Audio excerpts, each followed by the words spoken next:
जी भाई और बहनों, देखिए हम फिर इकट्ठे हो गए। मैं देवेंद्र शर्मा और आप मेरे बिल्कुल करीबी, दिल के करीबी दोस्त।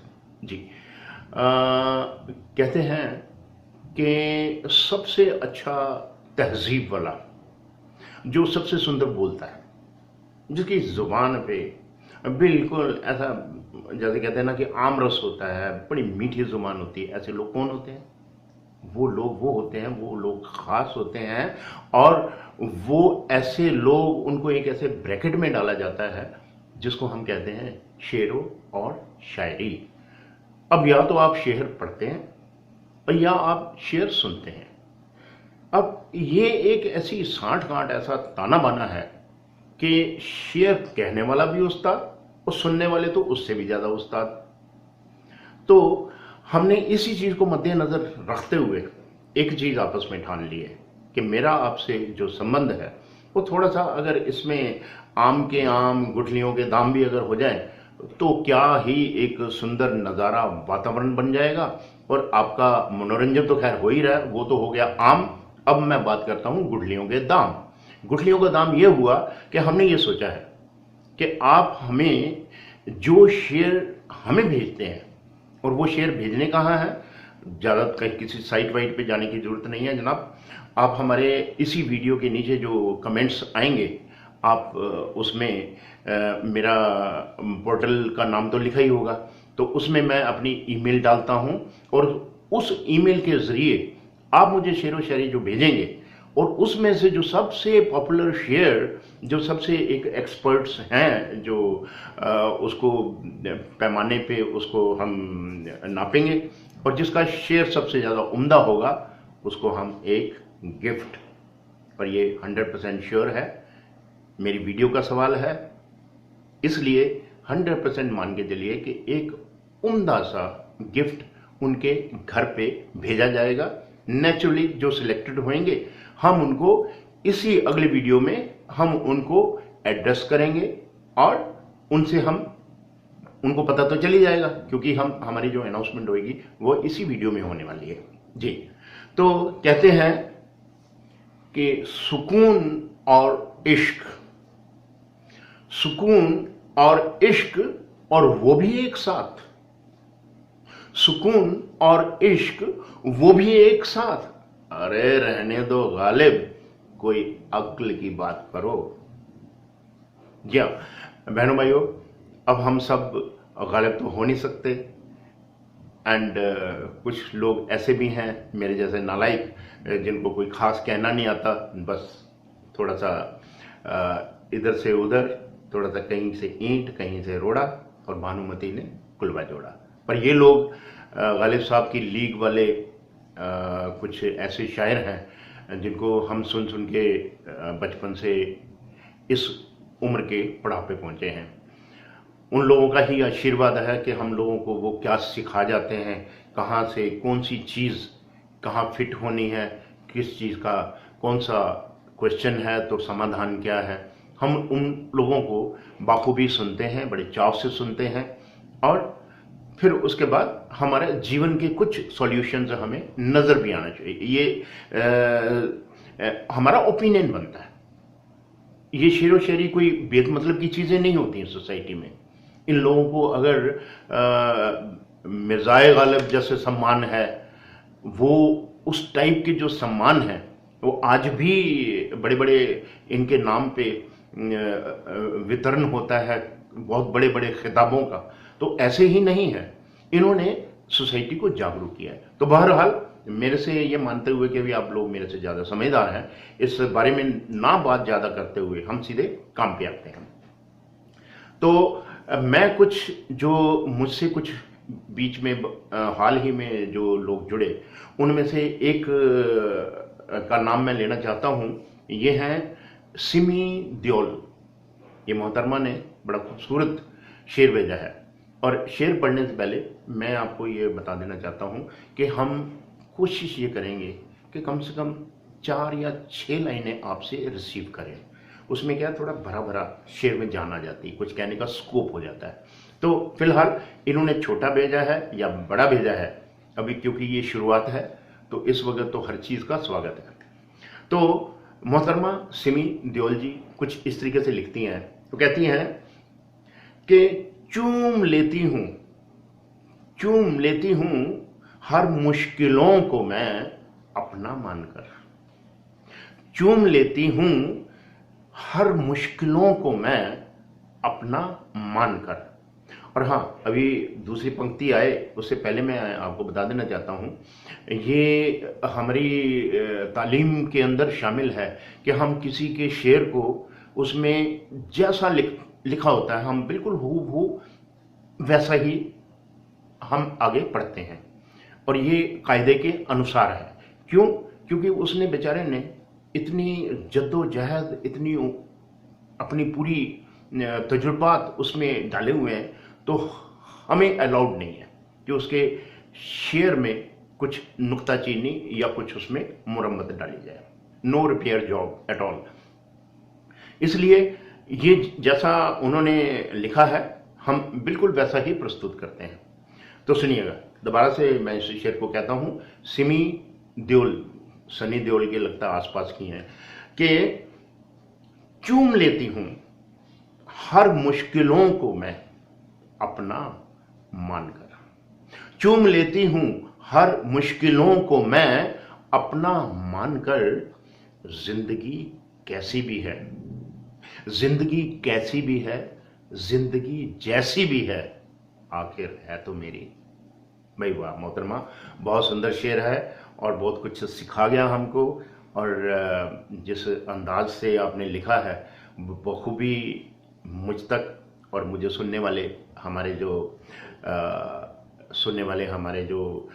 इस वीडियो के ज़रिए हमारे दोस्त जुड़े हुए हैं, उन्होंने भी बाखूबी जो इस शेर में इल्म छुपा है पक्का उसको पढ़ लिया होगा। तो आगे चलते हुए, आगे साहब विक्रांत राणा साहब, इन लोगों से हल्की सी एक सुझाव मेरी तरफ से है कि आप अपने शहर का नाम भी लिखें और थोड़ा सा एड्रेस को पुख्ता करिए, ताकि बिल्कुल ये लगे कि ये विक्रांत राणा साहब वही हैं, ये या सिमी देओल जी ये वही हैं। क्योंकि सिमी देओल और भी हो सकते हैं विक्रांत, लेकिन अगर हल्का सा और माइलस्टोन लिख दें तो इन्हीं के लिए बल्कि ज़्यादा कारगर सिद्ध होगा। तो अब हम जिक्र करते हैं विक्रांत राणा साहब का।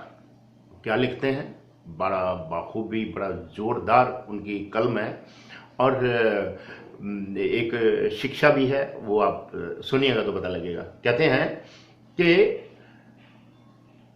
कुछ ना कुछ मतलब के लिए ढूंढा जाता है मुझको, कुछ ना कुछ मतलब के लिए ढूंढा जाता है मुझको, बिन मतलब जो आए तो क्या बात है। कुछ ना कुछ मतलब के लिए ढूंढा जाता है मुझको, बिन मतलब कोई आए तो क्या बात है। कत्ल करके तो सब ले जाएंगे दिल मेरा, कत्ल करके तो सब ले जाएंगे दिल मेरा, कोई मीठी बातों से ले जाए दिल मेरा तो क्या बात है ना जनाब। पुरजोर और भरा हुआ शेर है और एकदम यहाँ पर घंटी भी बजती है।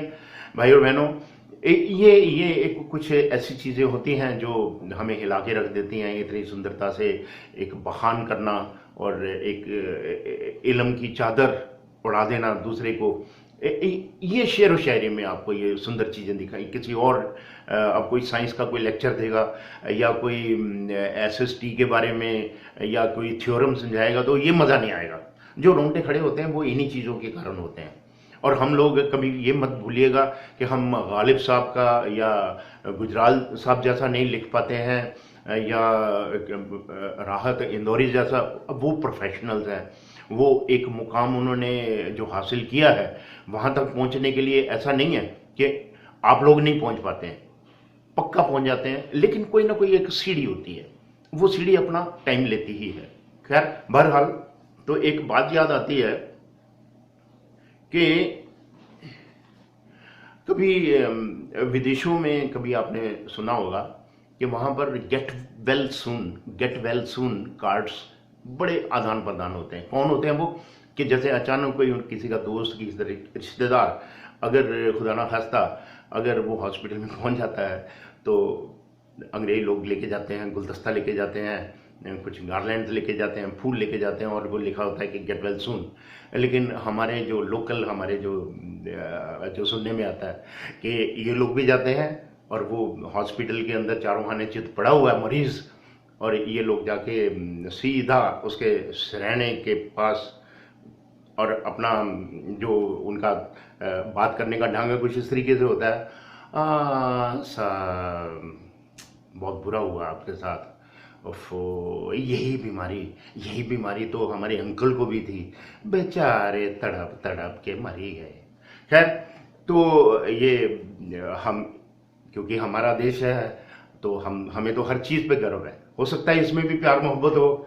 अच्छा, तो बहरहाल हम वापस चलते हुए एक ऐसी दुनिया में जहाँ पर हम बात कर रहे थे कि कोई क्या लिखता है और कोई हमें क्या भेजता है, और ये लोग हमारे साथ, अगर ये विशेष अतिथि हमारे साथ जुड़े हैं, अपना कार्यक्रम हमें थोड़ा बहुत भेज रहे हैं, तो वो उसकी हम इज्जत अफजाई करने के लिए हम उनके शेरों को पढ़ रहे हैं। इन्हीं में से कोई एक ऐसा शख्स भी है जिसके शेर को एक यूनानिमस डिसीजन लेके हम उनको एक घर में बैठे बिठाए एक तोहफा भी भेज रहे हैं। और आगे चलते हैं कि ये मैडम नीलम अस्थाना जी लिखती हैं कि बस चुपके से देखता था। बस, जैसे मैंने पहले बोला कि जिस तरीके से किसी ने, जिस अंदाज से, जिस नज़ाकत के साथ उन्होंने लेखनी हमें लिखी है, हम उसमें कॉमा फुल स्टॉप भी नहीं डालते हैं। बस उसी रवानगी में जो उस शेर में ताकत है, वजूद है, हम उसको पास ऑन कर रहे हैं। हम उसमें हरगिज़ भी एडिटिंग नहीं करते। तो सुनिएगा, तो नीलम अस्थाना जी का शेर, बस चुपके से देखता था, कभी जिक्र नहीं करता था।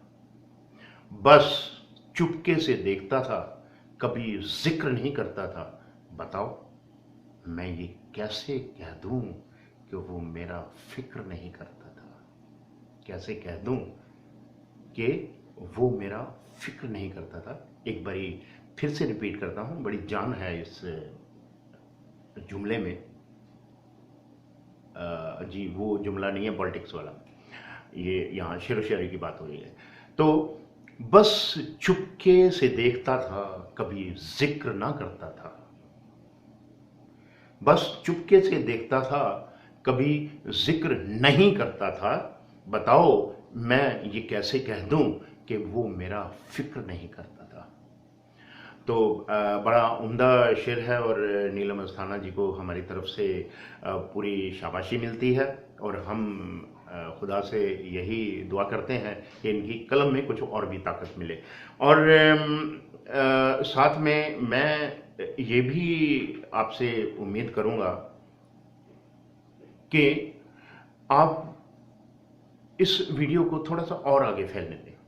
ये हम सब के मेरे ख्याल में फेवर में जाएगा कि थोड़ी सी इस वीडियो में और जान डालनी है, तो इसको और हाँ, इससे मुझे ये भी याद आता है कि इस वक्त हो सकता है कि हम जो गिफ्ट आपके पास पहुंचाएं वो थोड़ी सी कम इकोनॉमिक वाइज, मतलब कि बजटेड कम हो, लेकिन जैसे ही आप लोग ज़्यादा जुड़ेंगे, ये हमारी गारंटी है कि एक अच्छा खासा हम तोहफा भेजेंगे।